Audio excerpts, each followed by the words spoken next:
Ассалаумағалейкум, қалдарыңыз қалай? Так, кешегі күнгі сделкалар көрсетіп жіберейін. Так, кеше 25 болған.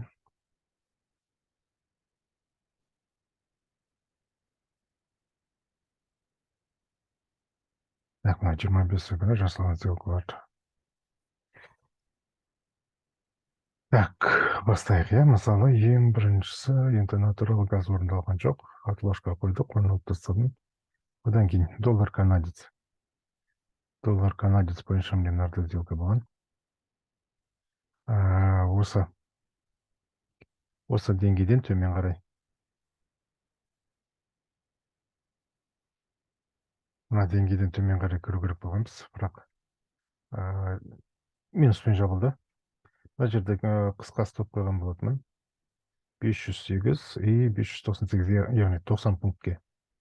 Негізі көбірек қоюға болады. Қысқа стоп қойып едім, іліп кетті. Сосын тағы бір қателік. Бұл деңгейге дейін позиция ашылып қойды.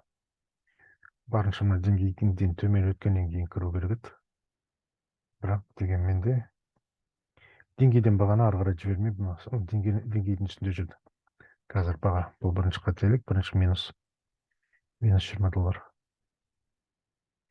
Так, одан кейін золото, алтыннан. Так, золото бізде бұл жоғары қарай сатып алынған. Так, бұның деңгейі қай жерде еді? Бұның деңгейі мына жер болады. Жоғары қарай келген қозғалыстың алғашқы тоқтатылған нүктесі.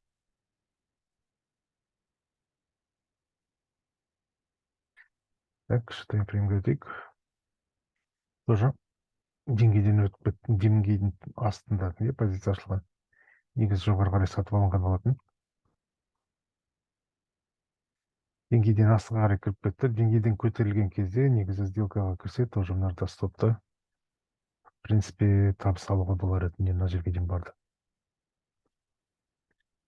Асығыс жасалған сделкалар. Так, доллар швейцарский франк. Осыған қатты сеніп қалдым, кеше негізі.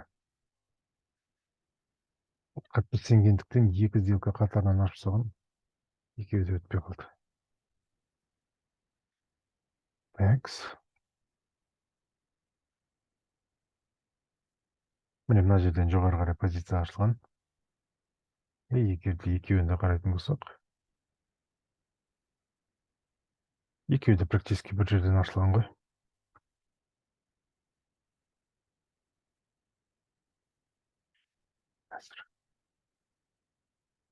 Так.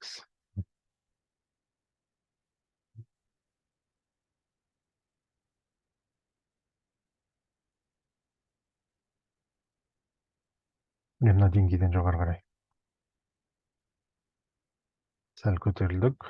Деңгей болған кезде, мына бір күндік таймфреймдегі деңгей, негізі менің алған деңгейім, мына 5 минуттық таймфреймдегі накоплениядан алған.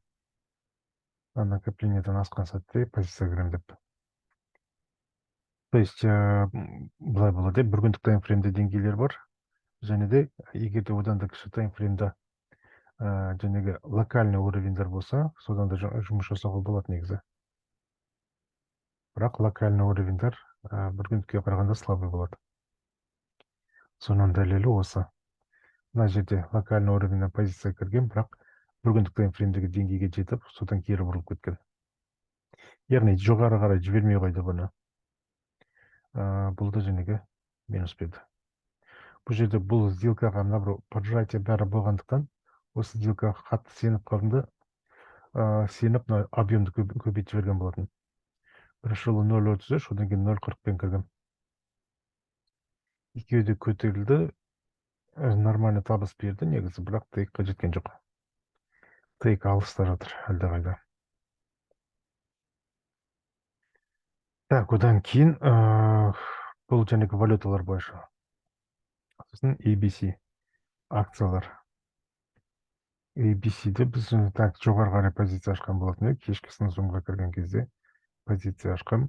Сағат 8:30-да рынок ашылады Америка. 9-да зумға кірдік. Сол кезде ашылған сделка негізі мына бағасының деңгейге астына қарай түсіп кетті. Деңгейге кіріп, осы жерден шыққан кезде тағы да позиция кіруге болар еді негізі. Бірақ олай жасалған жоқ. Мына деңгейден асқан сәтте сделкаға кіргенде мына стопымыз бізде төмен жақта тұрар еді. Мына тыйық бізде сәл төмен түсер еді. Сол кезде бәлкім тыйыққа жетер еді, немесе кеше жабылмаса да бүгін жабылар еді. Так, и бесе бұл енді мынаның барлығы жәнегі отложкамен ашылған сделкалар болса, теңге қалдырған ордерлармен. Мынау жәнегі қалайды лайф деймі, сол сабақта отырып ашылған сделкалар. Негізі рынок ашылған кезде бірінші жарты сағаттықта вообще сделкаға кірмей қойған дұрыс негізі. Неге? Өйткені сол кезде мынандай волатильностьтер болады. Бұл волатильностьтер көп жағдайда жәнегі компанияға қатысты қандай да бір ішкі жаңалықтар шығып жатса, солардан әсер етуі мүмкін. Тағы басқа да факторлар әсер етуі мүмкін. Жалпы негізі Америка акциясын сатылайтындар көбі білет, бірінші жарты сағат немесе бір сағатта ешкім сделкаға кірмейді. Так, одан кейін IBM. IBM-нен қолмен жаба салдым. Жаба салғаным да дұрыс болды. Неге? Өйткені мынарда ашылған сделка төмен қарай. Міне мынарда бір күндік таймфреймдегі міне мына бірден деңгейден алынды. Астыға қарай бармай қойды. Астыға бармай қойды. Так, кіші таймфрейм 5 минут қойды. Міне. Ұзақ тұрып алды. Астыға барды, бірақ кері қайтты.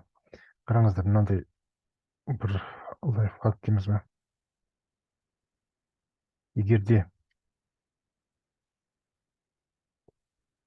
Егерде сіздер позицияға кірген нүктеден баға қозғалса сіздердің бағыттарыңызда кеткен болса, допустим, тек сіздерде мына жақта жатыр. Кеткен болса, және де кері қозғалыс мына бір болған, енді сделка ашылғандағы қозғалыс қой енді. То есть сделка ашылғандағы емес, деңгейден басылған қозғалыстың қайттан кері, мынадан мысалы 100% дейтін болсақ, мына жерден бастап мына жерге дейін келген. Қайттан кері сол 100%-ке дейін кететін болса, онда ол ары қарай қайттан бару ықтималдылығы азаяды. Сол себепті егерде деңгейден кейінгі қозғалыс импульспен бірден алып кетпесе, онда ары қарай ол бармауы да мүмкін. Сондықтан негізі соған сақ болыңыздар, қолмен жаба салуға болады. Егерде былай, мынандай жағдайда позицияда отыра беруге болады. Мысалы, сіздер мына жерде сделкаға кірдіңіздер, баға астыға қарай түсті, кері бұрылды, мына қозғалыстың 30-40%. Мысалы, мына бүкіл қозғалысты мынаның барлығын 100% деп алатын болсақ, мына бүкіл қозғалысты 100% деп алатын болсақ, осының жартысы міне 50% осы жер болады, осыдан 70-е, примерно 40-50 дейікші жарайды, сол 30-50-ге дейін барып, осыдан кері бұрылып жатса, онда позицияда отыра беруге болады. Ал егерде мына бір қозғалыстың жартысынан көбін кері жүріп кеткен болса, онда ол уже сіздердің тыйықтарыңыз алыста болса, оған бара қоймайды. То есть бару вероятности жәнегі ықтималдылығы азаяды. Соған да мән беру керек. Егер кері кетіп қалса, онда позицияны ұзақ ұстап отырудың қажеті жоқ. Егер сондай бір жақсы бір волатильность болатын болса, ол негізі қозғалыстың басында кетіп қалар еді. Кетпеді ма, демек оны жібермей жатыр ары қарай. Соны ескеріңіздер. Так, ары қарай евро-доллар. Енді мынарда тұрған 300 сделка, ол жәнегі жай ашылған сделкалар. Ешқандай жәнегі анализбен емес, просто сабақта зумдап отырғанда енді сұраған ғой, қалай ашылады деген сияқты. Максимально қандай объеммен ашуға болады деген. Мысалы, евро, мына бір валюталар, егерде депозит мысалы 5.000 болса, онда жәнегі максимум объем біз 5 лоттан артық ашылмаймыз. Соны көрсету үшін ашылған сделкалар, бұны ешқандай анализге жатпайды жалпы. Так, одан кейін соңғы сделка міне мынарда британец доллар болды. Британец долларды кеше мына жерде алған болатын. баға міне қозғалыс кері қайтты. Осыдан міне мына біреу жаңағы пин бар деп айтады, выкупной бар дейді. Яғни осы бардан кейін ашылған сделка. Осы бардың максимумнан жоғары қарай позиция ашылды. Стоп бізде мына біреу осы бардан кейінгі свечаның астында тұрады. То есть пин бардан кейінгі бардың минимумнан төмен қарай стопты қойып қоясыздар. Одан кейін позицияға. Мына жерде мысалы объемды көп алдым. Үш лотпен кірдім. Үлкен объеммен кіргендіктен маған жаңағы енді осы аптада біз практика бастағанбыз демошопта. Сонда бір аптаны 3 күннің ішінде кетірген жоғалтқан және минустардың бәрін қайтару керек болды. Яғни $800.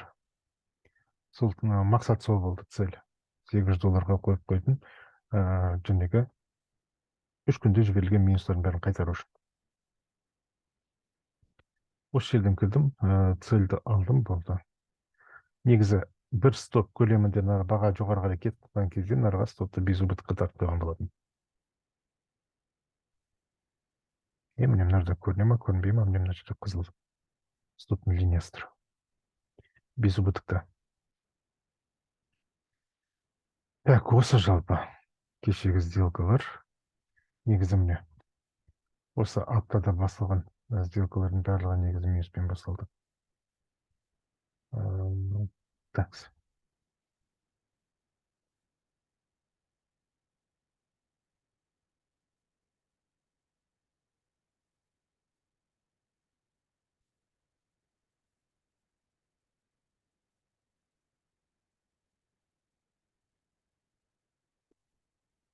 Міне сонда барлығы таза табыс $70.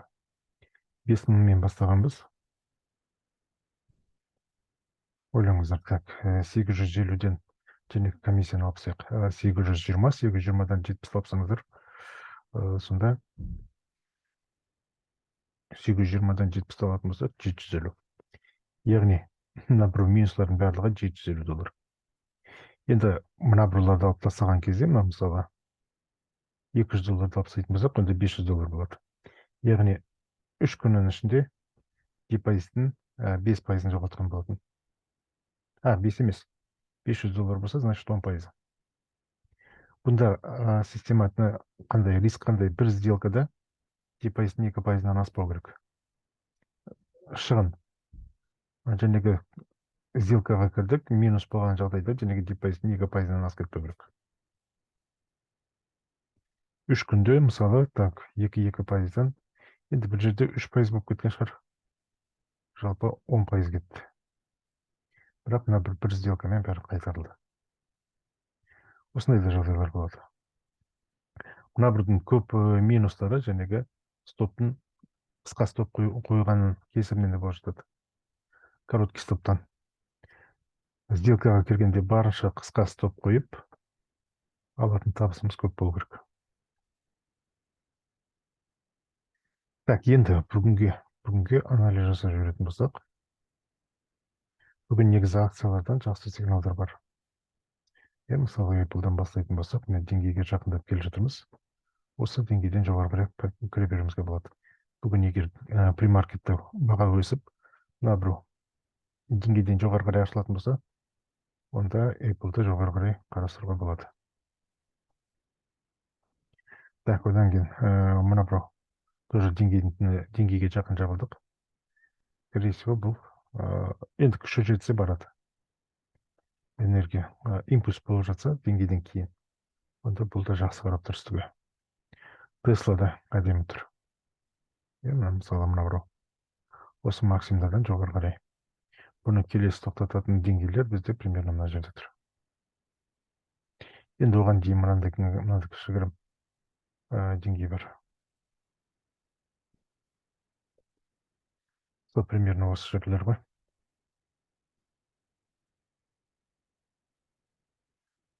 140-тан 147-де мысалы 158. $10-15 примерно позицияға кіруге болады Тесланы. Такс, мына бірау. Енді мына пока керек емес. Бұны кеше біз жәнегі закругление деп айтып отырған, бәлкім мына закругление болып, бүгінгі күн қалай ашылады белгісіз, мүмкін астыға қарай кете ме деп ойлап отырмын.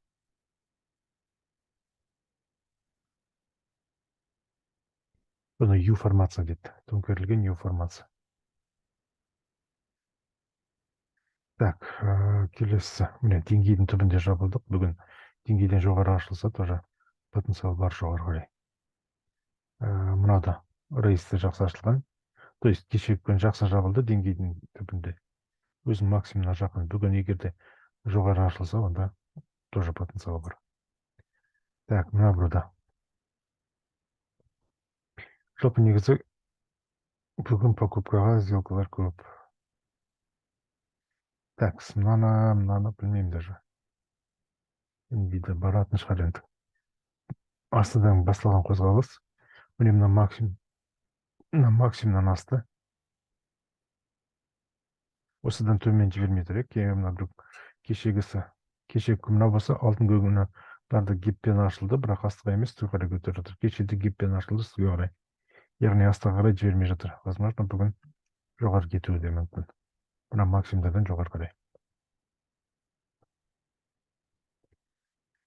Так, одан кейін мына бір жерде, міне мына жерде де жаңағы накопление бар.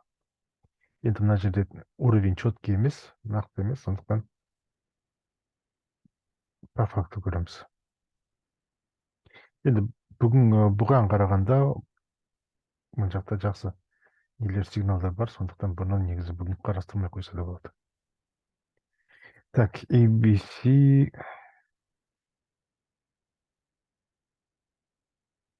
Так, бұл да керек емес, бұны сол күн кешегі сделканы көрсету үшін аштым. Так, IBM-ша. IBM-да да ешқандай сигнал жоқ. Негізі астыға қарай қарауға болады, бірақ барам екен. Астыға қарай гиппен ашылып жатса, онда мына деңгейден төмен қарай қарастыруға болады бұны. IBM-да. Тоқтататын деңгей міне жер примерно. Так, 140-ге, 139-дан 137-ге дейін, 2,5 доллар примерно астыға қарай. Осы жалпы. Так, валюталар пока керек емес. Валюталар қанша деңгей бар, бірақ деңгейден қозғалыс болмай жатыр. Ешқандай жәнегі импульстар жоқ, бәрі накопленияда тұр, скорее всего, жәнегі крупняк әлі де өзіне позиция жинап жатыр. Сол жалпы кешегі сделкалар осындай. Неше күн бойы минустың бәрін бір сделкамен қайтарылды кеше. Жақсы, рахмет. Сау болыңыздар.